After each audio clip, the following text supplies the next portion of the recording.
विधायक जी, अभी Krishna memorial hall में आप लोग के यहाँ मीटिंग चल रहा है, ये कितने दिन तक चलेगा? देखिए, पार्टी का 5 दिवसीय महाधिवेशन चल रहा है और ये 5 साल में होता है और 16 तारीख से लेकर के 20 तारीख तक हम लोग अंतर्राष्ट्रीय जो परिस्थितियाँ आज देश दुनिया के सामने हैं, जो हिंदुस्तान की जो परिस्थिति है, पार्टी का जो इंटरनल मामला है, इन तमाम चीज़ों पे डिस्कस होता है। जो डेलीगेट्स पूरे हिंदुस्तान के 27 राज्यों से और भारत के बाहर के 9 देशों से यहाँ पे डेलीगेट्स हैं, जो चर्चा चल रही है। और आज भारत जिन कठिनाइयों का सामना कर रहा है, जैसे आप सब लोग जानते हैं कि देश के अंदर एक ऐसी सरकार है जो देश के लोकतंत्र को, यहाँ के संविधान को ख़त्म कर रही है और फांसीवादी हमला जनता के ऊपर लगातार हो रहा है।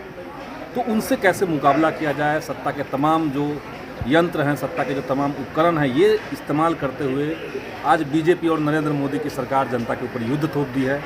तो वैसे में विपक्ष को एकजुट कैसे किया जाए? जैसे इसमें कल जो हमारा सत्र हुआ, उसमें हम लोगों ने तमाम विपक्षी पार्टियों को आमंत्रित किया था, जिसमें बिहार के माननीय मुख्यमंत्री, बिहार के माननीय उप मुख्यमंत्री समेत कई एक पार्टी के लोग इसमें साझेदारी किए।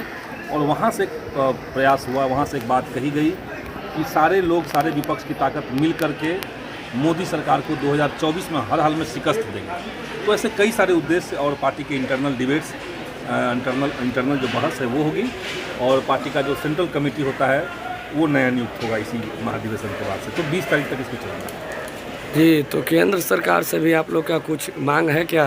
मांग तो देखिए, केंद्र सरकार से क्या है कि उनको सत्ता से हट जाना चाहिए, लेकिन ये मांग मानने से तो मानेंगे नहीं। तो हम लोग तो जनता को गोलबंद करके, तमाम विपक्षी पार्टियों को एकजुट करके एक वैसी सरकार जो जनता के हर तबके के ऊपर हमला कर रही है, छात्रों से शिक्षा रोजगार का अवसर छीना जा रहा है, युवाओं को जहाँ पे नौकरी मिलती है उन तमाम जगहों को प्राइवेट कर दिया, महिलाओं को असुरक्षित महसूस करवाने के लिए तमाम बलात्कारियों को बचाया जा रहा है, जेल से निकाला जा रहा है, किसानों के खिलाफ कानून बन रहा है, मजदूरों के खिलाफ कानून बन रहा है। तो हर तबके पर ये सरकार जो हमला करने वाली है, मोदी की सरकार, और देश की समूची संपत्ति जो है वो समेट करके अडानी को दे दी है। अडानी का खुलासा में सब सामने आ ही गया है, SBI और LIC का पैसा किस तरीके से अडानी को दिया गया। तो ये जो नया संकट देश के सामने है, उसका मुकाबला करना है, ये हमारा महाधिवेशन का मुख्य एजेंडा है। अभी हम अलग अलग गांव में गए विधायक जी, तो वहाँ पे किसान लोग बहुत काफ़ी आक्रोश में हैं कि इस बार जो धान का जो खरीद भी हुआ वो अच्छी तरीके से पैक्स अध्यक्ष के द्वारा नहीं किया गया है। तो उसमें पैक्स अध्यक्ष का जो मेथड सरकार चला रही है, हम तो भाजपा माले से हम लोगों ने मांग की है कि सरकार को ऐसी पॉलिसी लानी चाहिए कि किसान का एक एक दाना अगर वो बेचना चाहता है तो वो सरकार खरीद ले। लेकिन बिहार सरकार की जो पॉलिसी है, जिस तरीके से बाज़ार समितियाँ यहाँ ख़त्म की गई, APMC कानून को हटाया गया और यहाँ पे बिहार में पैक्स एकमात्र रास्ता है किसानों के पास, और वो इनफ नहीं है। इस बार तो पटना ज़िला में देखिए, पालीगंज में जो क्रॉप कटिंग हुआ, जिसमें DM जाकर के खुद से आंकड़ा लिए कि भाई कितना धान की इस बार पैदावार हुई है, तो पिछले साल से पैदावार ज़्यादा हो गया, लेकिन लक्ष्य को पिछले साल से कम कर दिया गया।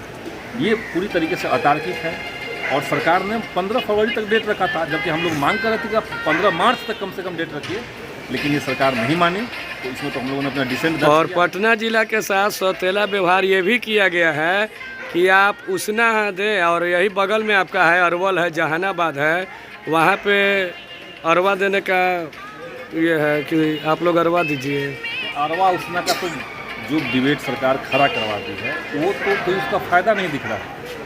भोजपुर के 4 जो ज़िले हैं उसमें कहा गया कि, शाहाबाद के जो 4 ज़िले हैं उसमें कहा गया कि हम अरवा लेंगे, लेकिन वहाँ भी अरवा नहीं लिया जा रहा है।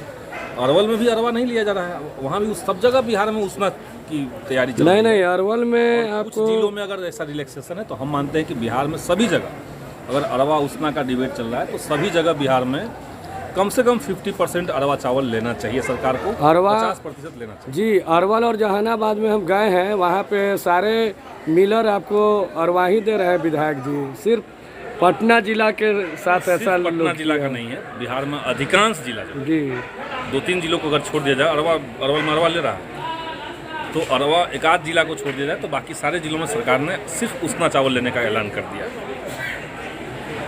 ये तो नियम ठीक नहीं है ना, इसके चलते तो मिलर को दिक्कत है, इसके चलते जो पैक्स अध्यक्ष हैं उनको दिक्कत हो रही है, और इसका जो फाइनल खामियाजा भुगतना पड़ रहा है वो किसानों को भुगतना पड़ रहा है। आप अपना परिचय दे देते दर्शकों संदीप को। सौरभ, भाकपा माले, पालीगंज विधायक। जी धन्यवाद।